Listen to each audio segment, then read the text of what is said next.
देने वाला नहीं हूं। मैं आपके विचार के लिए आपके सामने कुछ बातें रखूंगा। हम युवा है और सामने बहुत सारी आयु हमारी पड़ी है। हमको भविष्य का सामना करना है। भविष्य के सभी दायित्व हम चाहे ना चाहे हमारे कंधे पर आने वाले हैं और इसलिए प्रत्येक युवा को ये विचार करना पड़ता है कि आगे मेरा कैसे होगा। लेकिन मेरा कैसे होगा ये सोचने के लिए क्यों बाध्य होना पड़ता है? तो दूसरी बात आती है, मेरे ऊपर अपने परिवार का, कुटुंब का दायित्व है। तो जब मैं मेरा कैसे होगा सोचता हूं तो मुझे सोचना पड़ता है मेरा कैसे होगा, यानी मेरे परिवार का कैसे होगा, उसके लिए मेरा क्या होगा। ये अत्यंत स्वाभाविक सोच हमारी होती ही है। परंतु और एक तीसरी बात जुड़ जाती है, अगर हम सोचते हैं कि क्या मैं अपने लिए सब कुछ करता हूं और अपने परिवार के लिए सब कुछ करता हूं, केवल इससे दोनों ठीक रहेंगे, तो दुनिया में ऐसा अनुभव नहीं है। क्योंकि जीवन जैसे किसी एक आदमी का अकेले का अलग जीवन नहीं होता। आदमी अपने परिवार के साथ जीता है, उसी के संदर्भ में उसका जीवन रहता है। वैसे परिवार भी अकेला नहीं जीता, वो किसी शहर या गांव में रहता है, उसके जीवन में उतार चढ़ाव, गांव के या शहर के जीवन में उतार चढ़ाव आते हैं, तो परिवार और व्यक्ति के जीवन में भी उतार चढ़ाव आते हैं। और गांव किसी जिले में है, जिला किसी प्रदेश में है, प्रदेश अपने देश में है और देश पूरी दुनिया में है। वो पूरी दुनिया में जो होता है उसका असर देश पर होता है, देश का असर प्रांत पर होता है, प्रदेश का असर जिले पर होता है, जिले का गांव पर होता है, ऐसे चलता है। आदमी अकेला नहीं जी सकता, जीने के लिए आदमी को पूरा विचार करना पड़ता है, ठीक से जीने के लिए। अपना स्वार्थ भी बिना देश का विचार करके नहीं चल सकता। और देश का जब विचार करते हैं तो अभी हम स्वतंत्र हो गए, इतने वर्ष हो गए, कुछ आगे तो बढ़े ही है, इसको तो कोई नहीं नकार सकता। लेकिन बहुत सी बातें हमको लगती है ये होना चाहिए, होना चाहिए। कैसे होगा? तो बात है कि देश में कुछ होना चाहिए तो करने वाले कौन है? करने वाले हम ही लोग हैं।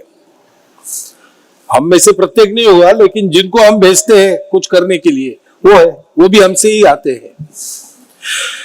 जैसे हम हैं वैसे वो है। और इसलिए सब कुछ ठीक रहना है तो हमको ठीक रहना पड़ेगा। ठीक रहने का अर्थ है देश तक का विचार कम से कम करना पड़ेगा।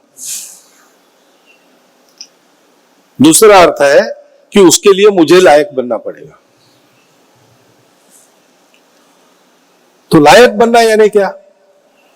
तो एक बात सहज मन में आती है कि शरीर पक्का चाहिए, फिजिकली फिट चाहिए, फिर बुद्धि ठीक चाहिए, जानकारी चाहिए, विवेक चाहिए, समझदारी चाहिए।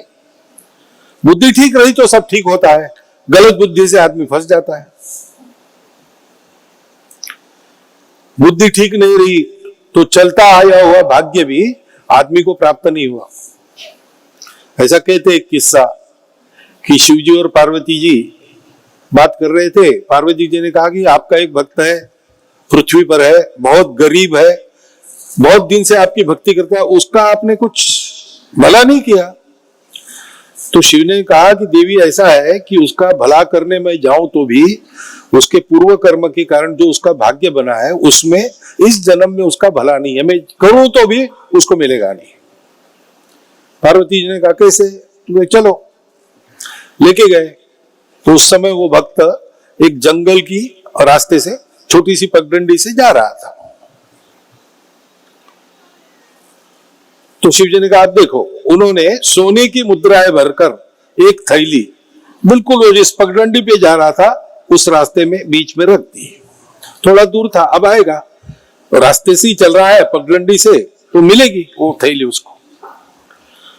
लेकिन जब वो थैली अभी अभी दिखने वाली ही थी, तब इस भक्त के मन में विचार आया कि मैं जा रहा हूं सीधा पगडंडी से, तो आंख मूंद के मैं इस पगडंडे पर चल सकता हूं क्या? सीधा ही दिखना चाहिए। और वो आंख मूंद के चला गया। वो आंख मूंद के चला गया तो थोड़ा टेढ़ा हो गया, तो थैली बाजू रह गई, वो आगे चला गया। तात्पर्य क्या है कि रास्ते में पड़ा अपना भाग्य भी, हमारी बुद्धि ठीक नहीं है, उसमें गलत समय गलत विचार आता है तो भाग्य चला जाता है। और इसलिए हमको ठीक होना है, बुद्धि से भी और मन से भी ठीक होना है। क्योंकि इतना बड़ा विचार अगर करना है, मुझे भी ठीक रहना है, मेरे परिवार को भी, मेरे गांव को भी, मेरे जिले को भी, मेरे देश को भी ठीक रखना है, तो अकेले का तो ये काम है नहीं, सबको मिलकर करना पड़ेगा। और मिलकर करना पड़ेगा तो मिलकर चलना सीखना पड़ेगा। सबके साथ रहना, सबको साथ लेकर चलना, ये स्वभाव बनाना पड़ेगा। स्वभाव तो मन का होता है, तो मन भी ठीक रखना पड़ेगा। इस प्रशिक्षण की आवश्यकता है।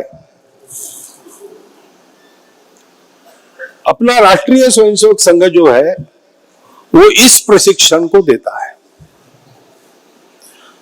अकेले को देखकर नहीं जीना, सबको देखकर जीना, स्वार्थ नहीं, निस्वार्थ बुद्धि से जीना।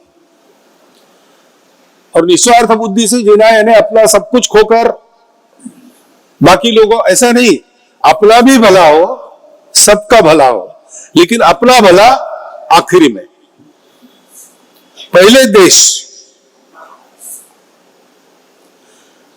बाद में मेरा प्रदेश, बाद में मेरा जिला, बाकी सब बाद में, आखिरी में मैं।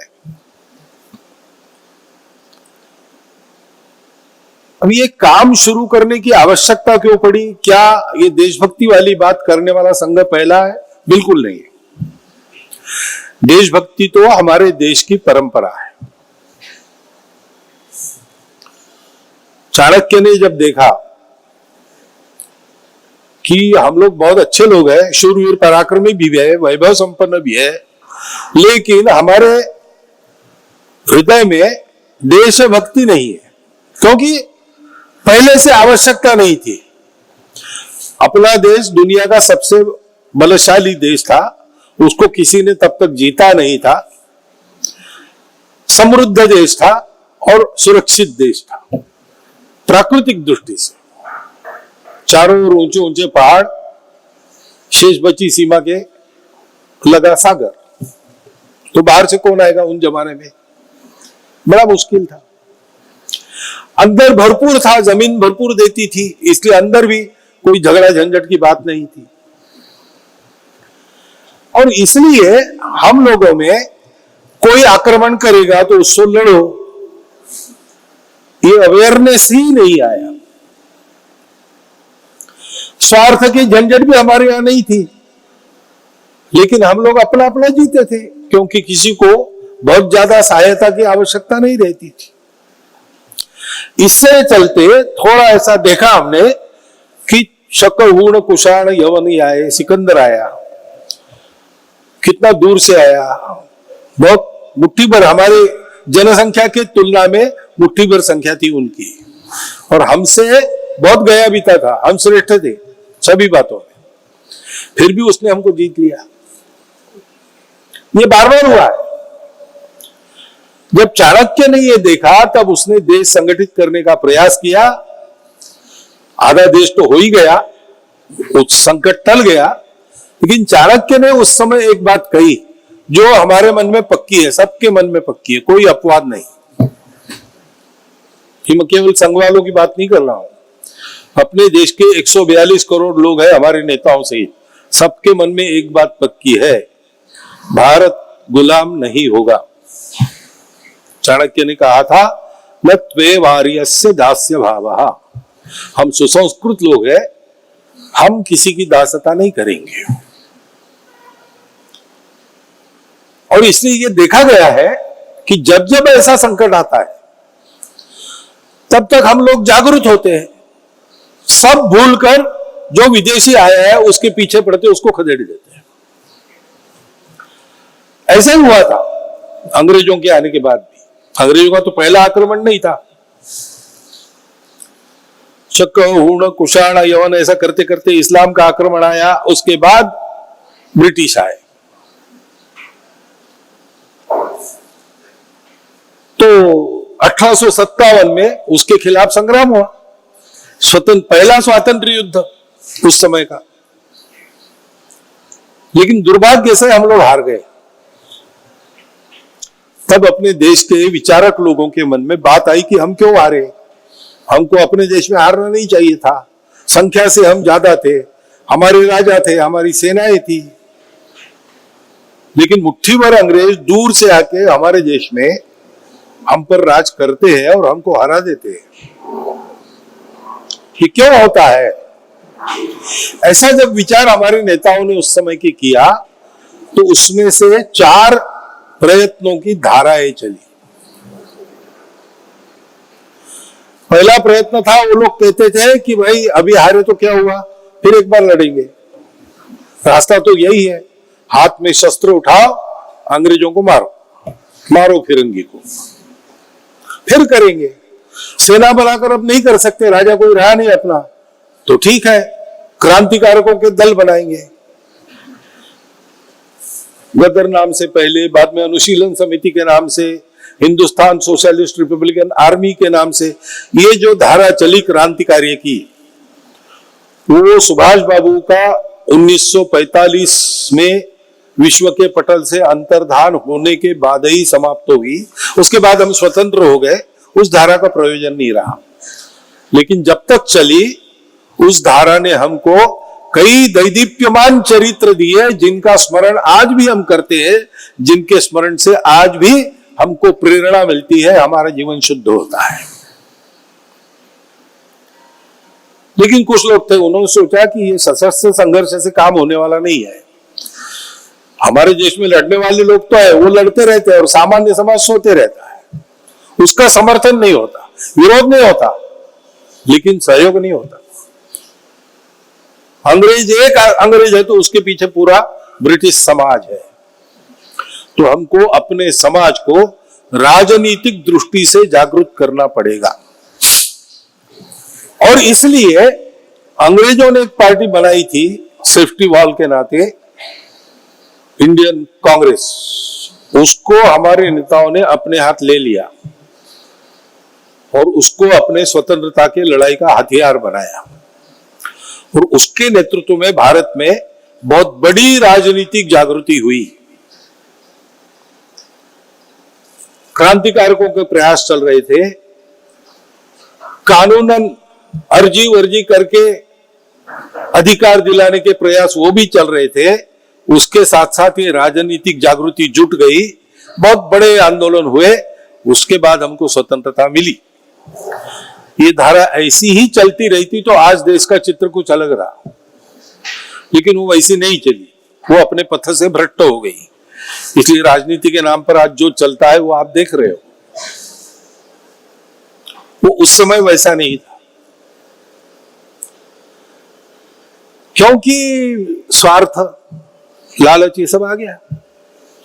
और इसी को देख के कुछ लोगों ने उस समय कहा कि अपने समाज को पहले ठीक करना चाहिए। हम आपस में बटे हैं, तरह तरह के भेद है, भाषा, प्रांत, जाति, ये सब चलता है। हम लोग रूढ़ी कुरीतियों से ग्रस्त है, हम लोग स्वार्थी हो गए हैं और इसलिए सुधार होना चाहिए समाज में। तो राजा राम मोहन राय से लेकर अभी तक समाज सुधार की धारा चल रही है, लेकिन उतनी प्रभावी नहीं हुई, क्योंकि उसने समाज को पूरा बदला नहीं, उल्टा हो गया। तो समाज में जैसे रूढ़ी को मानने वाले लोग थे, वैसे सुधार को मानने वाले अलग एक वर्ग हो गया। एक गांव है छोटा वर्धा, विदर्भ में वर्धा शहर है, उसके पास वहां पर 37 जातियां थी। एक महात्मा वहां गए, उन्होंने जाति निर्मूलन कार्यक्रम चलाया।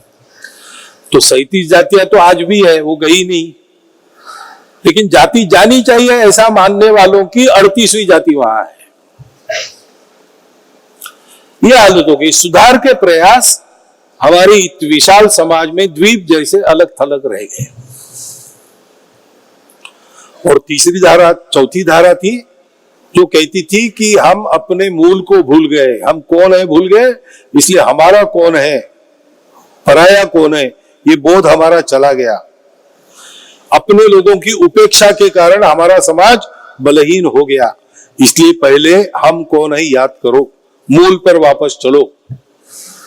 आर्य समाज के संस्थापक स्वामी दयानंद महर्षि और श्री रामकृष्ण परमहंस के शिष्य स्वामी विवेकानंद, ये दो अत्यंत उत्तुंग आध्यात्मिक क्षेत्र से आए हुए हमारे देश के नायक ऐसे हैं जिनके नेतृत्व में ये काम चला, और उनके निर्देश पर या उनके वाणी से लगभग सबको प्रेरणा मिली। आज अपने देश में प्रामाणिकता से, निस्वार्थ बुद्धि से समाज के लिए जो काम चलते हैं, उन कामों के पीछे इन दोनों में से किसी न किसी की प्रेरणा है। लेकिन वह भी दुर्भाग्य से राष्ट्रव्यापी नहीं हुई। और इसलिए उस समय जो नेता काम कर रहे थे, उनको ऐसा लगता था कि मूलभूत बातें कुछ गड़बड़ है हमारे में, उसको ठीक किए बिना इश्यूज तो हम ठीक कर लेंगे। हम स्वतंत्रता के लिए प्रयास कर रहे हैं, एक दिन ब्रिटिश को भागना पड़ेगा, हम यशस्वी हो जाएंगे। लेकिन ब्रिटिश के आने के पहले इतने सारे आक्रमण हुए, और ब्रिटिश के बाद कोई नया आक्रमणकारी आया तो फिर से हम गुलाम नहीं होंगे, इसकी गारंटी क्या है?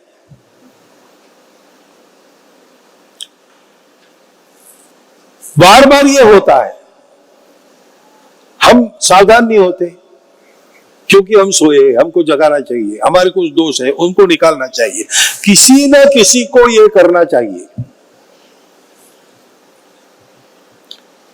हमने एक काम चुन लिया है, उसके पीछे जीवन लगा दिया है, हमारे पास अभी फुर्सत नहीं, लेकिन ये काम नहीं हुआ तो हमारा काम कभी फिर से करना पड़ेगा दूसरे किसी को। संघ के संस्थापक डॉक्टर हेडगेवार थे, उनके जीवन में तो दूसरा उद्देश्य नहीं था। वो बचपन में ही अनाथ हो गए। उनके माता पिता एक ही दिन प्लेग के रोगियों की सेवा करते करते चल बसे। घर में कमाई नहीं थी, बड़े भाई पहलवानी करते थे, छोटे भाई इंदौर चले गए थे, तो अत्यंत दरिद्रता की अवस्था में उनको बड़ा होना पड़ा। लेकिन ये करते समय दो बातें उनकी कभी नहीं छूटी। एक तो अपनी शिक्षा में क्लास में पहले 10 में वो रहते थे, और दूसरा देश के उत्थान के लिए, समाज के उत्थान के लिए जो कुछ चलता था उसमें वो सक्रिय रहते थे। और इसलिए इन चारों धाराओं में सक्रिय कार्यकर्ता बनकर उन्होंने काम किया। वंदे मातरम आंदोलन नागपुर के विद्यालयों में उन्होंने संगठित किया। उसके चलते उनको रस्टिकेट होना पड़ा, और रस्टिकेट हो गए, राष्ट्रीय विद्यालयों से सीखे। उनको नागपुर के लोगों ने कुछ व्यवस्था छोटी सी करके कलकत्ता में नेशनल मेडिकल कॉलेज में पढ़ने के लिए भेजा। डॉक्टरी पढ़ने का बहाना था, लेकिन उद्देश्य था अनुशीलन समिति से संपर्क करके पश्चिम भारत में भी रिवोल्यूशनरी काम शुरू करना। तो उन्होंने वो किया, कई प्रकार की कड़ी परीक्षाएं देकर वो अंतर्गत समिति के सदस्य बने। श्री रासबिहारी बसु जी ने 2 पुस्तकें लिखी है, उनमें उनके बारे में सारा उल्लेख है। कोड नेम था उनका कोकेन। कोकेन चंद्र कोई रहते थे चंद्रनगर में, उनके नाम से इनको जाना जाता था। और राजस्थान से लेकर आंध्र तक के इलाकों में क्रांतिकारियों को बसाना, शस्त्रास्त्र देना, योजनाएं करना, उसकी कार्यवाही करना, ये सब काम उन्होंने संभाला संगठक के नाते। डॉक्टरी भी फर्स्ट क्लास में पास की। उसी समय उन्होंने प्रतिज्ञा की कि इस जन्म में हम अपने देश का ही विचार करेंगे, मेरा जीवन मेरा घर बाद में, अगले जन्म के लिए। ऐसा वो काम किया। कांग्रेस के आंदोलनों में रहे, संघ स्थापना के पहले एक बार और संघ स्थापना के बाद एक बार आंदोलनों में कारावास भुगता। विदर्भ प्रदेश कांग्रेस के प्रांतीय समिति के सदस्य रहे।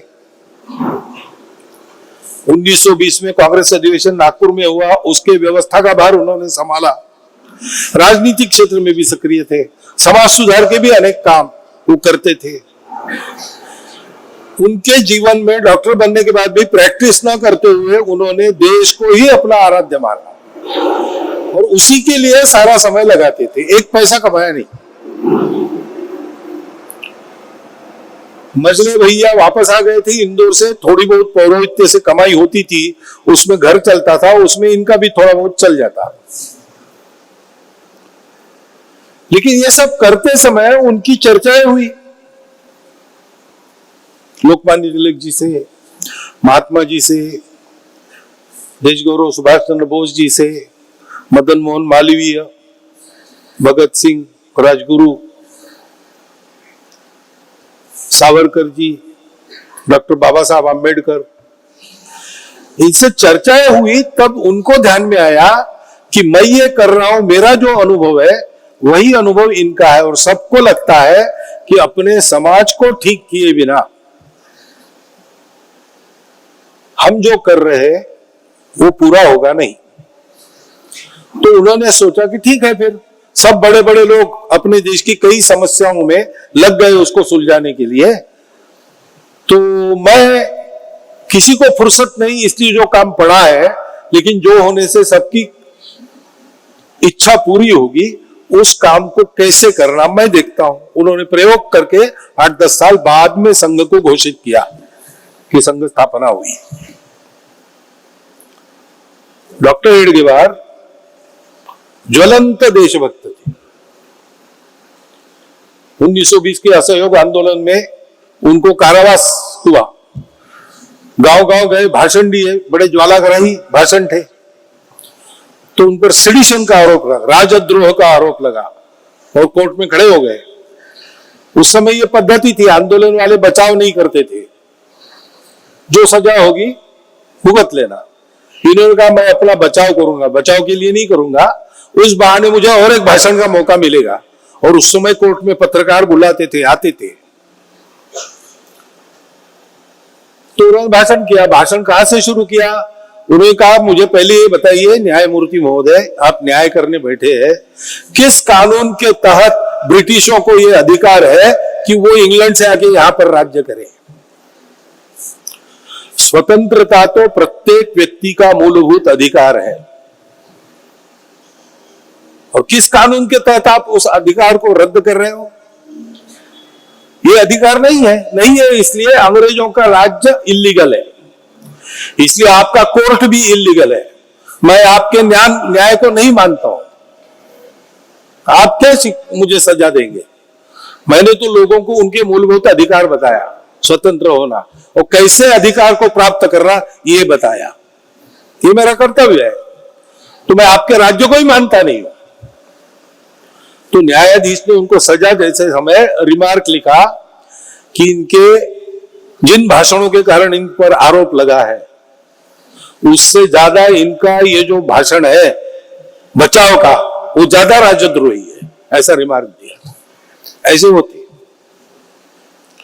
और इसलिए उन्होंने फिर प्रयोग किए, सबके कार्यों को पूरा करने वाला ये व्यक्ति निर्माण का कार्य खड़ा किया। क्योंकि समाज को ठीक बनाना है तो समाज के व्यक्ति बनाएंगे। सही लोग सही लोगों को निर्माण कर सकते हैं, जो आप में है वही आप दूसरों को सिखा सकते हैं। और इसलिए ऐसा होना है तो ऐसे व्यक्ति तैयार होने चाहिए, ऐसे कार्यकर्ताओं का एक देशव्यापी समूह चाहिए। प्रत्येक गांव में, प्रत्येक बस्ती में ऐसे 40-50 ऐसे तरुणों का एक जमावड़ा हो जिनका चरित्र शुद्ध है, सारे समाज का जिन पर विश्वास है, जो देश के लिए जीते मरते हैं, ऐसे लोगों को पर्याप्त प्रमाण में खड़ा करने से एक वातावरण उत्पन्न होता है। और समाज एक एक व्यक्ति नहीं बदलता, लेकिन समाज में जो वातावरण बनता है उसमें लोगों का आचरण बदल जाता। हावड़ा ब्रिज पर एक आदमी खड़ा हो गया और वो हावड़ा ब्रिज के उन गर्डर्स से ऐसा देखने लगा ऊपर। वो देखा एक आदमी ने बहुत समय से खड़ा है, इसलिए वो भी आ गया, वो भी देखने लगा क्या देख रहा है। वो आ गया, इसलिए तीसरा आ गया, चौथा आ गया। ऐसे करते 150 लोग खड़े हो गए हावड़ा ब्रिज पर। ट्रैफिक रुक गया, सब लोग आसमान में देख रहे। पुलिस आई, सबको इधर उधर भगा दिया। उसको पकड़ा और पूछा क्या देख रहे थे? कुछ नहीं देख रहा था, ऐसे ही देख रहा था।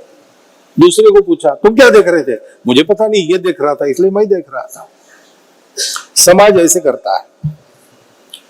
वो इतना विचार कहां करेगा? उसको इतनी बड़ी बड़ी बातें सबको कहां से? लेकिन 4 लोग भले लोग जैसा करते हो उनके पीछे हो जाता है। महाजनो ये न गता सपंथा। वो ज्ञान नहीं जानता, वो रिवाज जानता है, फैशन जानता है। अच्छे आचरण की फैशन उत्पन्न कर सकने वाले, नेतृत्व कर सकने वाले, नेतृत्व यानी नेतागिरी नहीं, leading by example, leading from with in,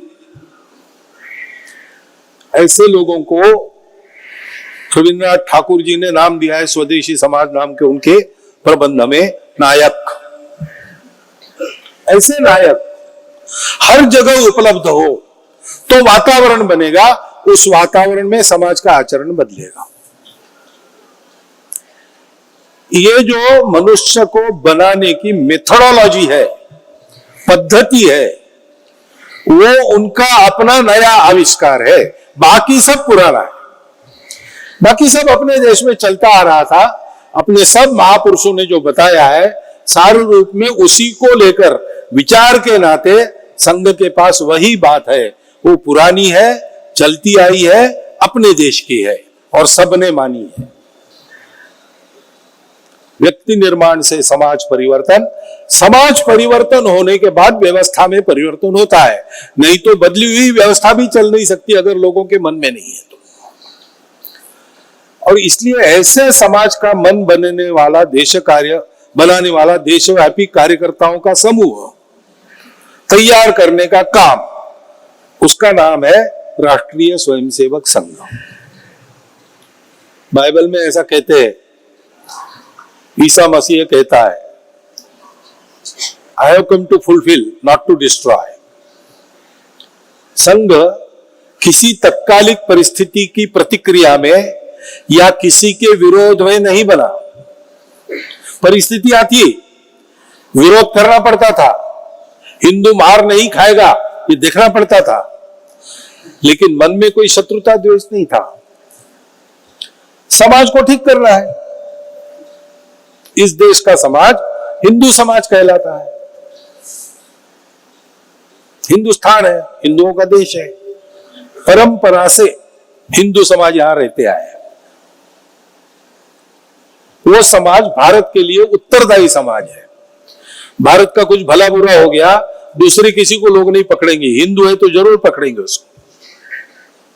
तुम्हारा अपना देश है, तुम्हारे लिए दुनिया में दूसरा देश नहीं है। उस देश का ऐसा कैसे होने दिया तुमने? हिंदू को पकड़ेंगे। हिंदू रिस्पॉन्सिबल फॉर भारत, ऐसा समाज है। और वैसे देखा जाए तो यहां पर जो अपने आप को हिंदू नहीं कहते वो भी हिंदू पूर्वजों के ही वंशज है। अब तो विज्ञान भी कहता है डीएनए सबका समान है। और वो चाहते हो न चाहते हो, जानते हो न जानते हो, उन पर हिंदू संस्कृति का प्रभाव है।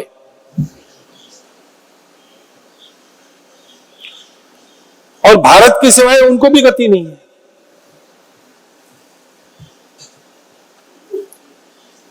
और इसलिए पूजा से सब अलग अलग है, भाषा से सब अलग अलग है, प्रांत से सब अलग अलग है, खान पान रीति रिवाज सर्वत्र अलग अलग है, परंतु हमारा एक समाज है, हमारा एक राष्ट्र है, हमारी एक संस्कृति है, वह हिंदुस्तान की है, हमारी एक मातृभूमि है।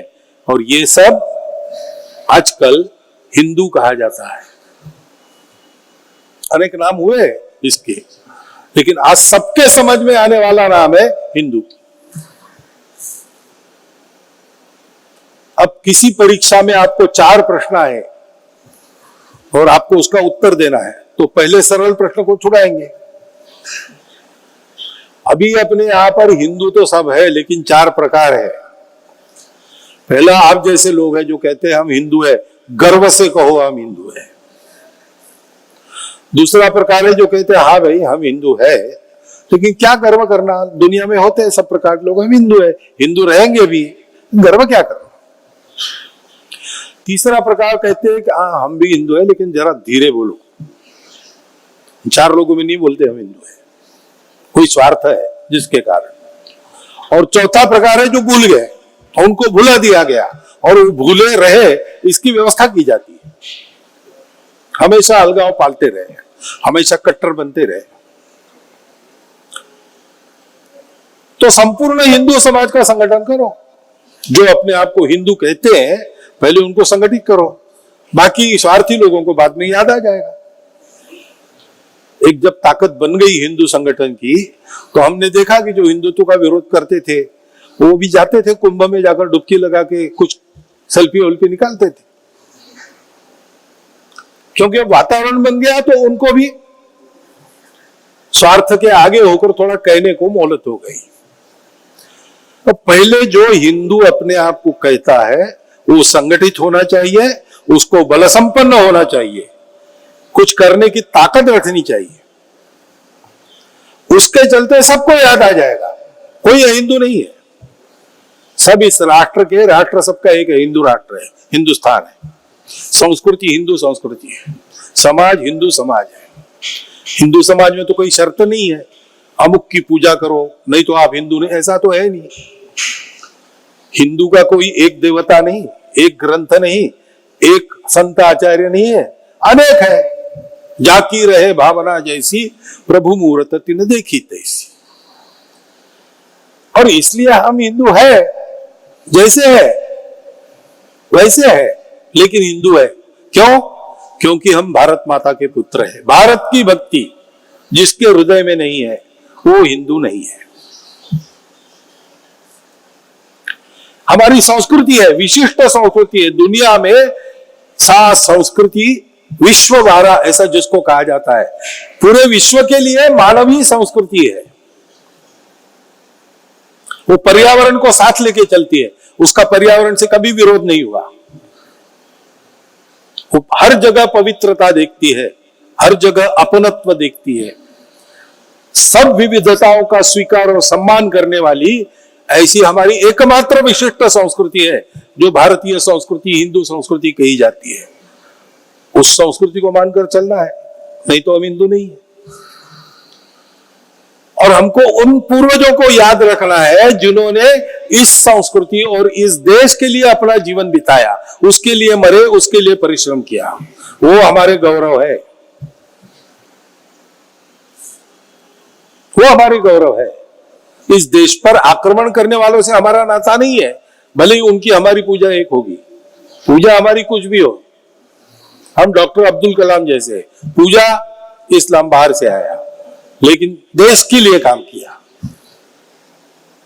हम अशफाकुल्ला खान जैसे है, हम हवालदार अब्दुल हमीद, ये सब सोचना चाहिए, तब आप हिंदू हैं। हिंदुओं का संगठन चाहिए, किस लिए? ठेका लेने के लिए नहीं, देश को बड़ा करना, अपने आप को सुखी बनाना ठेके पर देके होने वाला काम नहीं है।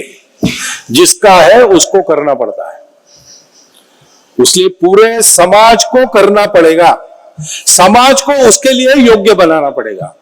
इसलिए संघ कहता है कि हम हिंदू समाज के अंदर संगठन नहीं करेंगे, हिंदू समाज का ही संगठन करेंगे। समाज में संगठन नहीं, समाज का संगठन करेंगे। हिंदू समाज का संगठन करना, उससे धीरे धीरे सब होता है।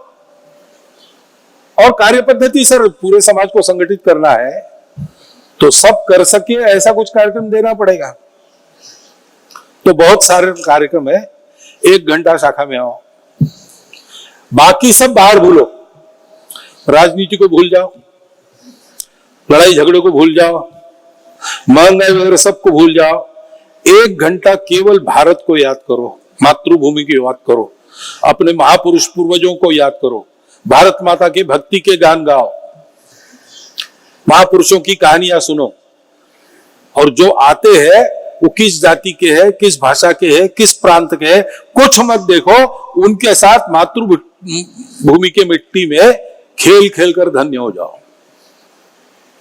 छोटे छोटे सरल कार्यक्रम करो जिससे शरीर बनता है, मन बनता है, बुद्धि बनती है। वो संघ की शाखा है। संघ का क्या क्या है? बस संघ की 3 बातें हैं। एक संघ होता है, उसकी शाखा है। संघ होता है, उसके स्वयंसेवक है। तीसरा संघ होता है, स्वयंसेवकों के घर है। संघ को देखना समझना है तो इन तीनों को देखना। आप अगर बीजेपी को देख के संघ को समझने का प्रयास करेंगे, आपको संघ समझ में नहीं आएगा। बीजेपी एक राजनीतिक दल है, संघ एक सामाजिक सांस्कृतिक संगठन है, दोनों का कोई संबंध नहीं। स्वयंसेवक है वहां पे, स्वयंसेवक है, लेकिन दल से अपना कोई संबंध नहीं। स्वयंसेवक संघ के है, उनका जीवन देखो।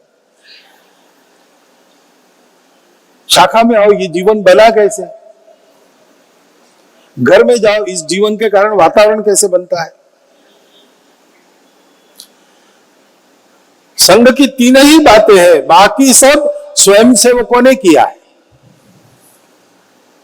वो करेंगे ही, क्योंकि उनको यही सिखाया है। समाज में हो भला समाज का, वो काम सब किए चलो, संगठन गढ़े चलो, सुपंथ पर बढ़े चलो, हो भला समाज का, वो काम सब किए चलो। वो संघ कुछ नहीं करता, केवल आदमी बनाता है, और बने हुए आदमी कुछ नहीं छोड़ते, सब करते हैं। ये पहले पहले लोगों के समझ में नहीं आया, उनको लगा ये शब्दों का खेल कर रहे हैं, लेकिन आज सबको समझ में आता है। संघ वही काम कर रहा है, मनुष्य निर्माण शाखाएं चलाएगा, ये करेगा, लेकिन संघ के स्वयंसेवक समाज जीवन के प्रत्येक पहलू में काम कर रहे हैं और आगे बढ़ रहे हैं। काम वो संघ की प्रेरणा से, संघ के विचार से, संघ की दृष्टि लेकर कर रहे हैं। इसलिए उस क्षेत्र में जितने हैं उनमें सबसे अव्वल वो है, परंतु उनके काम स्वतंत्र, अलग, स्वायत्त, स्वावलंबी है। संघ का उसमें कोई रिमोट या डायरेक्ट कंट्रोल बिल्कुल नहीं है। सलाह मशवरा होता है, बता सकते हैं, लेकिन अपने अपने संगठन ने क्या करना उसका निर्णय वो संगठन स्वयं लेता है। उसमें केवल स्वयंसेवक थोड़ी है, और भी लोग हैं, सब मिलकर करते हैं जो करना है। हमने बताया, आपने क्यों नहीं किया, ऐसा हम नहीं पूछते। आपका दुकान आप संभालो, दुकान एक एक की अलग अलग है। दुकान में काम करने वाला आदमी, एक आदमी हमारा है और 2-4 लोग हैं उसके साथ। संघ के घर से जो लोग गए, उनको घर से संस्कार मिला है, उसके आधार पर उन्होंने काम करना अपेक्षित है। बाकी वो स्वतंत्र, स्वायत्त, स्वावलंबी है। इसलिए बता रहा हूं मैं कि संघ को ऐसा जानने का लोग प्रयास करते हैं, राजनीति के द्वारा या सेवा भारती में इतने सारे सेवा काम चलते हैं। 1,30,000 के ऊपर छोटे बड़े सेवा प्रकल्प सारे देश में बिना सरकार का पैसा लिए समाज के सहयोग से स्वयंसेवक चलाते हैं। जहां आवश्यक है वहां अपनी चमड़ी घिसकर, अपना समय देकर, अपना पैसा देकर काम करते हैं। इनको देखकर आप संघों को समझेंगे तो गड़बड़ होगी। एक अंधा था, बैठा था, उसका मित्र पास से जा रहा था, वो आवाज सुन के उसने पहचान लिया कौन है। उसने बोला, यार भाई कहाँ जा रहे हो? तो बोले भोजन करके आ रहा। तो क्या खाया? तो पायस खाया। ये पायस क्या होता है? उसने पायस मालूम नहीं क्या? दूध का बना हुआ होता है, मीठा। अच्छा, वो तो पता है, लेकिन दूध क्या होता है? अरे भाई दूध मालूम नहीं, सफेद होता है। अच्छा दूध वो सफेद होता है, लेकिन दूध सफेद क्या होता है? अब इसने सोचा ये बार बार पूछते रहेगा, थोड़ी भी बगुले जैसा, तो बगुला कैसे होता है? तो फिर उसने अपना हाथ आगे कर लिया, इसको देखो हाथ लगा के, ये बगुला ऐसे होता है। उसने हाथ लगा के देखा और पूछा कि इतनी टेढ़ी मेढ़ी खीर तुमने खाई, गले में अटकी नहीं तुम्हारे? तो दूसरे जगह से आप संघ को समझने जाएंगे तो ऐसा होगा, टेढ़ी मेढ़ी खीर लगेगी। आप प्रत्यक्ष अंदर आकर अनुभव लीजिए। संघ में औपचारिक कुछ नहीं है, औपचारिक सदस्यता नहीं है, कुछ नहीं है। संघ के पास है क्या? कानून भी नहीं है, कुछ नहीं है। प्रेम दोस्ती के भरोसे संघ का काम चलता है। आइए, मर्जी से देखिए, अच्छा लगा रहिए, नहीं पटा कोई बात नहीं, आपकी मर्जी। ये सब मर्जी का मामला है। संघ की शाखा में पुरुष आते हैं केवल, और कोई नहीं। इसलिए डॉक्टर हेडगेवार को बहुत पहले पूछा गया था कि पूरे समाज का संगठन आप करना चाहते हो, 50% तो वैसे ही छोड़ दिया आपने, वो पूरा समाज कैसे आएगा इसमें? आधी तो मातृशक्ति है। तो डॉक्टर हेडगेवार ने कहा कि आपकी बात बिल्कुल ठीक है, परंतु अभी ये संगठन छोटा है। उस जमाने में आप कल्पना कीजिए 1925, तरुण लोग अगर महिलाओं में घुल मिलकर काम करने लगे तो कैसी चर्चा होगी समाज में। इसलिए ये काम मैं नहीं करता, कोई महिला अगर करती है तो उसकी पूरी मदद मैं करूंगा। तो महिलाओं के लिए ऐसी ही एक राष्ट्र सेविका समिति काम करती है, यही मेथोडोलॉजी है। उनकी भी अब 10,000 के ऊपर उनके कार्यक्रम चलते हैं, प्रचारिका है, सब प्रांतों में उनका भी काम है। इन सबको देखना है तो सीधा वहां देखिए, तो आपको सही जानकारी मिलेगी। क्योंकि अपने देश को बड़ा करने का, अपने देश को वैभव संपन्न बनाने का, अपने समाज को निरामय समृद्ध बनाने का दूसरा उपाय नहीं है। इश्यूज है, उसके उपाय होते हैं, परंतु बीमारी वहां नहीं है, वो तो केवल लक्षण है। मूल बात है कि भारतवर्ष का व्यक्ति भारतवर्ष के लिए जिए मरे। भारत क्या है समझे, भारत को माने, भारत को जाने, स्वयं भारत बने। और इसलिए अपने राष्ट्र की एक स्पष्ट कल्पना संघ ने सामने रखी है। इसमें दोगली बातें संघ नहीं करता। हिंदुस्तान हिंदू राष्ट्र है। इस राष्ट्रीयता की कल्पना के साथ तन्मय होकर, बाकी कुछ छोड़ना नहीं पड़ता भाई। आपकी पूजा वही रहेगी, खान पान, रीति रिवाज, भाषा सब रही, ये सब स्वीकार होता है। एकमात्र हिंदुत्व का विचार है जो कहता है कि सबको स्वीकार करो, सब अपना है। ऐसी विचारधारा है, इसलिए आपको केवल अपना अहंकार छोड़ना पड़ता है। अपना कट्टरपन, अपना द्वेष, अपनी शत्रुता, अपना भय, ये सब छोड़ना पड़ता है, बाकी कुछ नहीं छोड़ना पड़ता। और इसलिए हिंदू राष्ट्र के घटक के नाते अपने राष्ट्र को बड़ा करने के लिए जीने मरने वाला जीवन कैसे जीना, और ये जीवन अकेले नहीं जीना, और लोगों को जोड़ना, उनके साथ चलना, उनको साथ चलाना, ये बात जब तक हम नहीं सीखते तब तक नहीं होगा। मैंने जिन महापुरुषों के नाम लिए, उन्होंने कहीं ना कहीं अपने पुस्तकों में, अपने भाषणों में ये बोला है या लिखा है, आपको मिल जाएगा।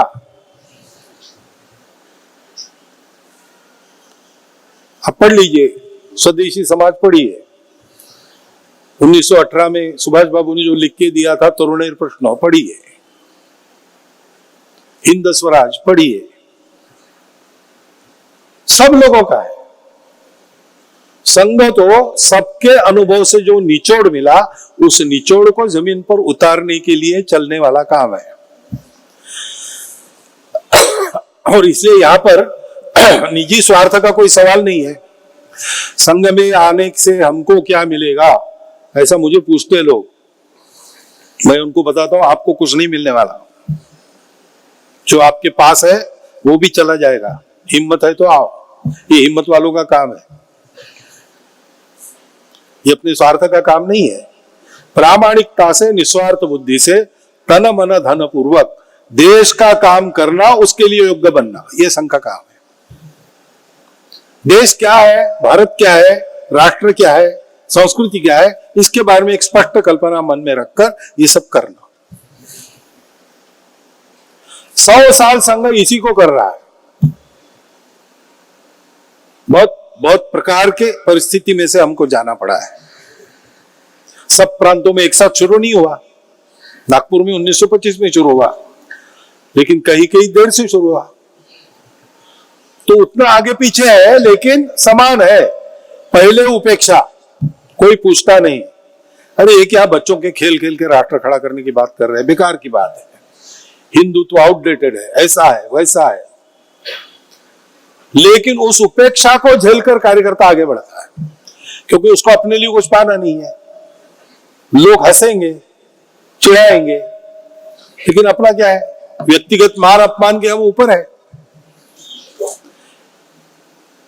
फिर विरोध शुरू होता है, बहुत कड़ा विरोध होता है, हत्याएं होती है, आक्रमण होते हैं, सब हुआ है, अभी भी कहीं कहीं हो रहा है।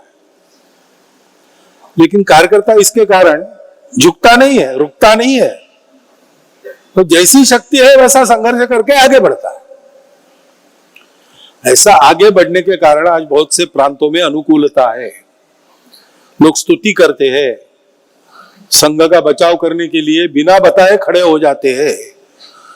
प्रेम है समाज का। बड़े हो गए तो साधन संपत्ति भी थोड़ी सी बढ़ गई, बहुत ज्यादा है नहीं, जितने हाथ पैर पसारे हैं उतने के लिए काफी है। साईं इतना दीजिए जामे कुटुंब समाए, मैं भी भूखा ना रहूं साधु भी भूखा न जाए, इतना है। इसलिए साधन धन का प्रभाव नहीं, अभाव भी नहीं। ऐसी स्थिति में आज हम हैं, फिर भी हम यही करते जाएंगे, क्योंकि पूरा नहीं हुआ है। संघ बहुत बड़ा संगठन हो गया है, लोग उसको विश्व में सबसे बड़ा वॉलंटरी ऑर्गेनाइजेशन ऐसा कहते हैं। परंतु इससे हमारा समाधान नहीं, हमको भाई संपूर्ण हिंदू समाज को संगठित करना है। पहले 100 करोड़ को, बाद में 42 करोड़ को, पूरे 142 करेंगे संगठित हिंदू राष्ट्र के अंग के नाते। और इसलिए 100 साल के बाद भी हम ऐसे बड़े कार्यक्रम ले रहे हैं, उसमें संघ बता रहे हैं, क्योंकि संघ कार्य का विस्तार और संघ कार्यकर्ताओं का दृढ़ीकरण ये तो चलने ही वाला है, बिना उसके होगा नहीं। अभी हम लगभग 1.25 लाख गांवों पर है, स्थानों पर 7.25 लाख स्थान है। अभी हितैषी वगैरह सब कुछ मिलाकर संघ के अनुकूल लोग गिने तो एक 20-25 करोड़ मिल जाएंगे, लेकिन 142 करोड़ का समाज है। तो विस्तार और दृढ़ीकरण ये पहला काम है। 100 साल के बाद क्या, ये पहला काम है। दूसरा है कि समाज के जो भले लोग हैं उन सबको जोड़ना है। सौभाग्य की बात यह है कि अपने देश में जितना बुरा होता है, जो हम लगातार सुनते हैं मीडिया में, वही ज्यादा आता है, उससे 40 गुना ज्यादा अच्छा हो रहा है। इसलिए ये सब पढ़ने के बाद भी हम चल रहे हैं। केवल उनको पता नहीं कि और भी लोग हैं, इसलिए कभी कभी अकेलापन लगता है, निराशा आती है। इस सब सज्जन शक्ति को संपर्कित रखना और परस्पर पूरक बनाना, इतनी सारी सज्जन शक्ति अपना अपना काम अपने पद्धति से करते हुए अलग रहकर भी एक दिशा में चले, कदम से कदम मिलाकर चले, तो अपने देश का वातावरण बदल जाएगा। इसलिए दूसरा काम हम करने वाले हैं। और तीसरा काम, भारत के संदर्भ में अब भारत भी विश्व की गतिविधियों का केंद्र बन रहा है। बहुत से लोग नहीं चाहते भारत को बढ़ने देना, लेकिन भारत बढ़ रहा है। 1 कदम 2 कदम 5-5 कदम क्यों नहीं, आगे तो जा ही रहा है।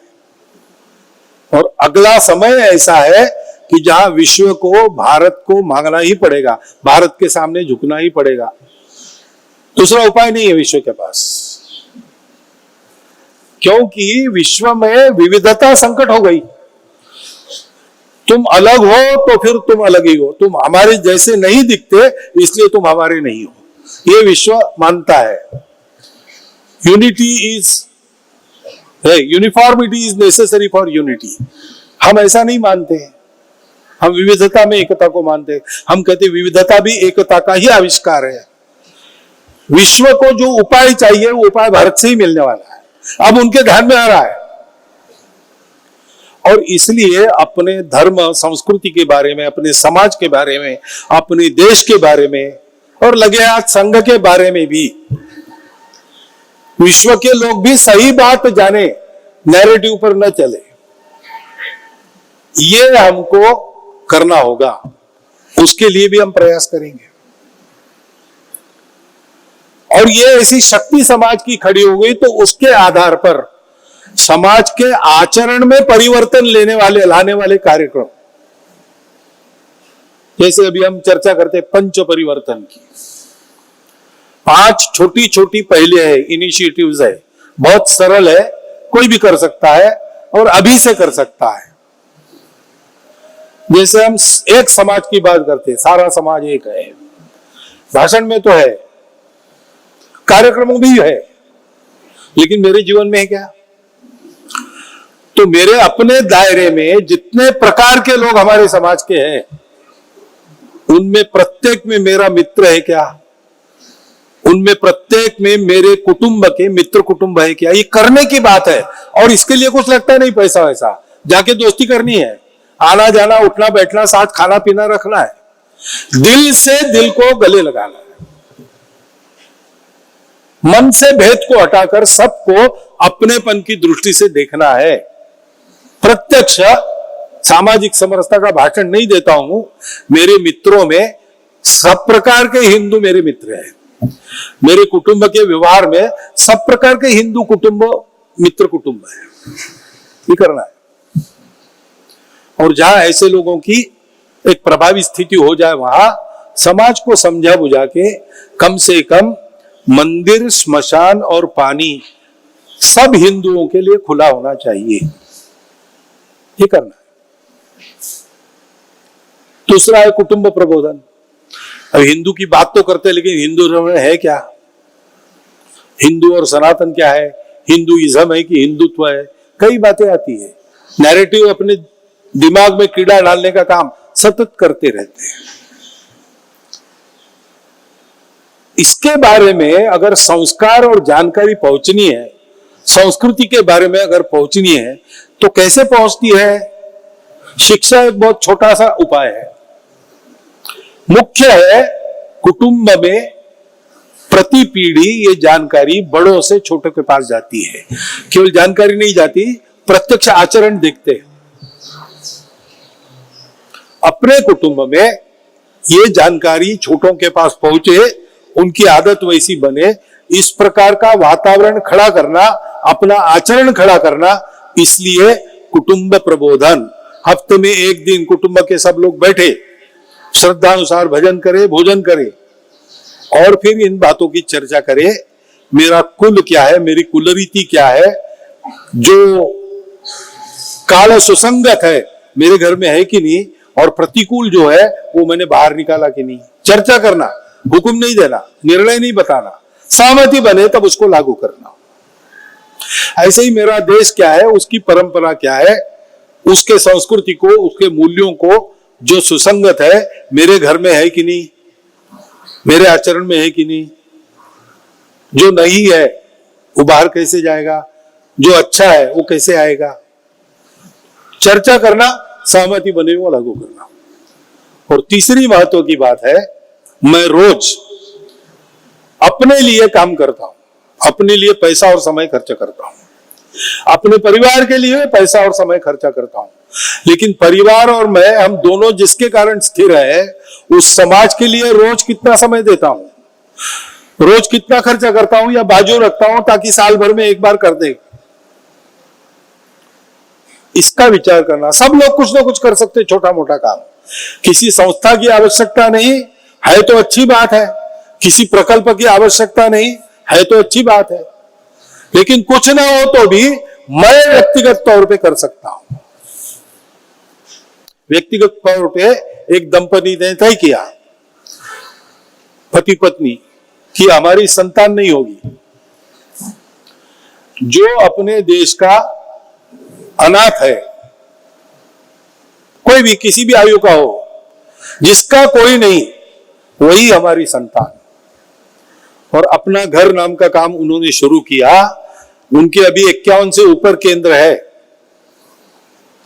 एक एक स्थान पे ऐसे 2-2, 3-3 हजार लोग रहते हैं, जिनकी सेवा वो ईश्वर के अंश मानकर करते। उन सबको प्रभु कहते हैं। किसी के पास मांगने के लिए नहीं जाते, किसी मंच पर खड़े रहकर भाषण नहीं देते, प्रसिद्धि से पूर्ण दूर रहकर इतना बड़ा काम उन्होंने खड़ा किया है। साधन कुछ नहीं है, जो आवश्यकता है उस केंद्र पर भगवान के नाम एक चिट्ठी लग के टांग देते हैं ब्लैक बोर्ड पर। हे भगवान, अगले हफ्ते 40 किलो गेहूं की आवश्यकता रहेगी, शेष आपकी कृपा। और आ जाता है कहीं ना कहीं से, चल रहा है। और ऐसे एक नहीं है, ऐसे अनेक लोग हैं। मैंने जो कहा 40 गुना ज्यादा अच्छा चलता है। सब प्रकार के लोग हैं, गरीब से गरीब आदमी भी करता है, अमीर से अमीर आदमी भी कर रहा है। समाज के सब वर्गों से, सब आर्थिक स्तरों से ऐसा करने वाले सज्जन समाज में भरपूर है। हम भी कर सकते हैं छोटा मोटा काम, प्रामाणिकता से, निस्वार्थ बुद्धि से करे। अच्छा काम करने के बाद टिकट नहीं मांगना, एक ही करो कुएं में डालो, ये करना। इसके लिए कुटुंब प्रबोधन, पर्यावरण की बात है। तो नीति में परिवर्तन जब आएगा तब आएगा, लेकिन अपने घर से तो शुरू कर ही सकते ना। पानी बचाओ, प्लास्टिक हटाओ, पेड़ लगाओ। घर में नल लीक हो रहा है, प्लम्बर को बुलाओ, ठीक कर दो। शावर के नीचे 15 मिनट से ज्यादा मत रहो। एक बकेट में स्नान हो सकता है क्या? 2 बकेट में हो सकता है। देखो कम से कम पानी का उपयोग। सुदर्शन जी थे हमारे, वो कहते थे ग्लास पानी पीने के लिए जब लाते आधा भरो, पूरा मत भरो, क्योंकि अगर आधा ही पानी पी लिया तो बाकी पानी तो फेंकने वाले हो आप, फालतू जाएगा। आधा ही भरो, ज्यादा लगेगा तो मांग लेगा, देना। छोटी छोटी बातें हम कर सकते हैं। आजकल घरों में गमलों में खेती होती है, पुराने टायरों में खेती करते हैं लोग। आंगन में सब्जी बाग सब उग सकता है, घर में हरियाली बढ़ सकती है। और कम से कम सिंगल यूज प्लास्टिक को हम छुट्टी दे सकते हैं। हमने करने की बात है। ऐसे ही स्व के आधार पर चलना। अपने घर के अंदर चौखट, दरवाजे की चौखट के अंदर अपनी भाषा, अपनी भूषा, अपना भजन, अपना भोजन, अपना भवन। और बाहर भ्रमण करने के लिए जाते हो, सिंगापुर देखने, पेरिस देखने जाओ, दुनिया देखनी चाहिए, उसमें दिक्कत नहीं। लेकिन कभी सारगाछी भी जाओ, कभी राणा प्रताप के किले भी देखो, कभी गुरु गोविंद सिंह महाराज का जहां प्रकाश हुआ, पटना साहब जहां, वहां जाके देखो। और अपने गरीब भाई जहां रहते उन बस्तियों में जाकर देखो कैसे रहते, क्या उनके दुख दुर्द है। ये भी प्रवास का विषय है ना। तो इन 6 बातों का पालन करना, और जो घर में बना सकते हैं वो बाहर से नहीं खरीदना। बाहर से कुछ खरीदना है तो इसलिए खरीदना कि उस पर हमारे स्थानीय कारीगरों का रोजगार चलता है। तो घर में बर्तन है, लेकिन हम कुल्हड़ खरीदेंगे क्योंकि कुल्हड़ बनाने वाले भाई का पेट चलना चाहिए। जो अपने देश में बनता है उसी से काम चलाओ, जो देश में नहीं बनता उसके बिना काम चलाओ। लेकिन नहीं भाई, वो जीवन आवश्यक वस्तु है तो ठीक है, फिर अपने शर्तों पर लो उसको। फिजूल खर्ची बंद करो। ये हम कर सकते हैं ना, ये करना चाहिए। और नियम कानून का पालन करो। कुछ नियम तो अपना संविधान है, एक नियम है संविधान के 4 प्रकरण, प्रस्तावना, नागरिक कर्तव्य, मार्गदर्शक तत्व और नागरिक अधिकार, सबने पढ़ना चाहिए। अगर संविधान की छोटी प्रति मिल सकती है आपको तो लेके अपने घर में रखिए, समय समय पर इसको पढ़ना पढ़ाना। एक अर्थ में अपने सनातन प्राचीन राष्ट्र का ही एक स्वरूप उन 4 प्रकरणों में आता है।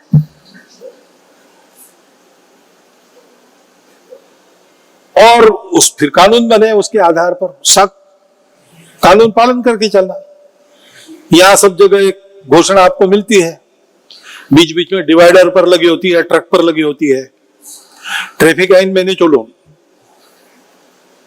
ट्रैफिक कानून पालन करके चलो, लाल बत्ती मत तोड़ो, आदि आदि छोटी छोटी बातें हैं, कर सकते हैं। क्यों में रहना सीखो भाई। छोटी छोटी बातों के ये लिखित नियम पालन करना, और कुछ अलिखित नियम भी है जो परंपरा से आए हैं, जो कानून नहीं है। नहीं किए तो आपको कोई सजा नहीं होगी। किसी बड़े को झुककर आपने प्रणाम नहीं किया तो आपको लीगली कोई सजा नहीं है, वो क्राइम नहीं है। परंतु बड़ों के सामने झुकना ये हमारी आदत के लिए अच्छी बात है, हमारे ईगो को हम कंट्रोल करते हैं उसमें। ऐसे जो नियम है परंपरा से आए उनका भी पालन करना, सबके साथ भद्र भाषा में बोलना एक नियम है अपने यहां। सत्यम ब्रूयात प्रियम ब्रूयात मां ब्रूयात सत्यम अप्रियम। सही बोलो, लेकिन सुनने को भी सही लगे ऐसी भाषा में बोलो। स्पष्ट बोलना है, अप्रिय बोलना ऐसा नहीं होता। प्रिय शब्दों में स्पष्ट बताया जा सकता है, और प्रिय बोलने के लिए झूठ भी नहीं बोलना। प्रियम च न अनृतम ब्रूयात, इसको हमारे यहां धर्म का ऐसा धर्म सनातन, ये ऐसे नियम है कुछ परंपरा में, उसका भी पालन करना। ये 5 बातें हैं। सामाजिक समरसता, कुटुंब प्रबोधन, पर्यावरण, कुटुंब प्रबोधन, स्व का बोध, स्व आधारित जीवन और कानून नियम परंपराओं का पालन। ये करने से, इस करने में कुछ नहीं लगता, कोई खर्चा नहीं है, मन में है ठीक से आप कर सकते हो, समय भी अलग से देना नहीं पड़ता। ये चलते फिरते अपने नित्य व्यवहार में लाने के काम है। लेकिन इससे समाज का आचरण बदलता है और वातावरण निर्माण होता है। जैसा वातावरण देश की उन्नति के लिए चाहिए वैसा आपस में भलमनसाहट बढ़ती है, कलह कम हो जाते हैं। ये बात समाज में लेकर जाना, शताब्दी कार्यक्रम होने के पश्चात हमारे स्वयंसेवक तब तक अपने जीवन में ये सब कुछ लागू करेंगे। थोड़ा बहुत, एकदम 100% होगा नहीं, समय लगता है। लेकिन आपको हम बतावे उसके पहले हम 5 कदम आगे जाए, इतनी चिंता हम करेंगे, बाद में आपको बताएंगे। ये आगे आने वाले समय के लिए संघ ने कुछ कार्यक्रम सोचे हैं। संघ का व्यक्ति निर्माण का काम चलते रहेगा। संघ के पुराने जो स्वयंसेवक हो गए, अब कमाने वाले स्वयंसेवक हो गए, वो विभिन्न संगठनों के गतिविधियों के माध्यम से समाज की समस्याओं को सुलझाने का काम करेंगे। संगठन सब स्वतंत्र अलग स्वायत्त काम करेंगे, और शाखाएं हमारी अपने बस्ती में या अपने गांव में घूमते हुए छोटी छोटी बातों के अभाव दूर करेंगे, छोटी छोटी समस्याओं का हल बस्ती को आगे रखकर, गांव को आगे रखकर उनके साथ रहकर करेंगे। ठेका नहीं लेंगे, क्योंकि ठेके पर होने वाला काम नहीं, जिनका है उन सबको लगना पड़ेगा। संघ साथ में रहेगा, संघ मदद करेगा, और समाज के वातावरण में परिवर्तन लाने वाला ये काम हम करेंगे, पंच परिवर्तन वाला। और समाज के सज्जन शक्ति को नेटवर्क उनका बनाकर परस्पर पूरक बनाएंगे, ऐसा हमने सोचा है। और ये काम हम क्यों कर रहे हैं? हमको और कुछ नहीं चाहिए। भारतवर्ष विश्व गुरु होना चाहिए। न हमको सत्ता चाहिए, न हमको स्वभाव प्रभाव चाहिए, हमको कुछ नहीं चाहिए भाई। हम तो गीत गाते, तेरा वैभव अमर रहे मां, हम दिन चार रहे न रहे। ये हमने तय किया है 1925 से। उसी रास्ते पर हम आगे बढ़ेंगे, सबको बुलाते जाएंगे, साथ आइए, हमारे साथ चलिए। जो नहीं आ सकेंगे कोई बात नहीं, अपने अपने जगह पर अच्छा काम कीजिए, वही ठीक। केवल बीच में फालतू मत आइए, क्योंकि आपके भी कल्याण का ही काम है, सबके हित का काम है। हमने किसी को छोड़ा नहीं है। आज हमारा विरोध करने वाले भी, कल उनको भी हमको अपना बनाना है, क्योंकि पूरे समाज को संगठित करने वाला काम है। समाज के अंदर दबाव गुट खड़ा करने वाला काम नहीं है। और इसलिए आप लोगों को भी मैं आह्वान करता हूं कि इसको देखिए, जरा विचार कीजिए, संघ में आकर देखिए, संघ में ये सारी बातें है कि नहीं परखिए, और फिर आपको ठीक लगा तो संघ कार्य के सहयोगी बनिए। हमारी बहनें राष्ट्र की सेविका समिति में इस प्रकार जा सकती है, और समाज सेवा के जिन काम में जो स्वयंसेवक लगे हैं वहां उनके साथ महिला भी काम करती है। वहां तो सबको मिलकर काम करना है। केवल मनुष्य निर्माण का तंत्र, समान तंत्र, दो अलग भागों में चलता है। और इसलिए इस राष्ट्र के उत्थान के महाअभियान में आप सब लोग आइए, सहभागी होइए, इतना मैं आह्वान करता हूं। और फिर आपके प्रश्नों का उत्तर मुझे अगले सत्र में देना है, उसके पहले एक छोटा सा विराम लेने के लिए अपने शब्दों को विराम देता हूं। बहुत बहुत धन्यवाद।